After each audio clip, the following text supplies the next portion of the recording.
राम राम मंडळी. तर फायनली आम्ही पोहोचलो आमच्या हक्काच्या गावी सुट्टीचा खरा फील घ्यायला. आधी ट्रेन, मग बस आणि शेवटी ऑटोचा प्रवास तर एवढा लांबचा वाटला की जणू काय आम्ही चंद्रावर पोहोचतोय की काय.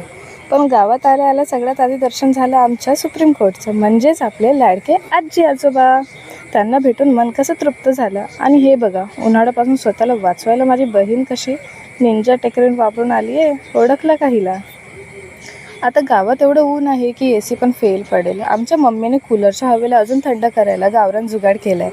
ओली साडी लावून डायरेक्ट नॅचरल एअर कंडिशन. एका बाजूला थंडी हवा आणि दुसऱ्या बाजूला आमच्या मावशांच्या गप्पा आणि चहा. गावातल्या गप्पा संपायला रात्रीचे 12 वाजले तरी कमीच पडतात.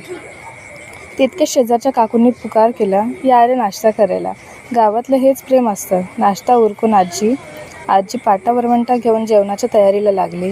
गॅस कितीही मोठा असो, पण चुलीवरच्या जेवणाची चवच काय वेगळी असते. मम्मीने चूल पेटवली आणि जेवणाचा सुवास सुटला. जेवण झाल्यावर अचानक आठवण आली, अरे यार, आज तर माझ्या भावाचा वाढदिवस आहे. मग काय, रात्रीचे 12 वाजता केक कापून गावाच्या स्टाईलने मस्त औक्षण करून बड्डे साजरा केला. दुसऱ्या दिवशी सकाळी मस्त थंडगार छास पिऊन सकाळ झाली. पण सुट्टी संपली की परतावा तर लागतोच.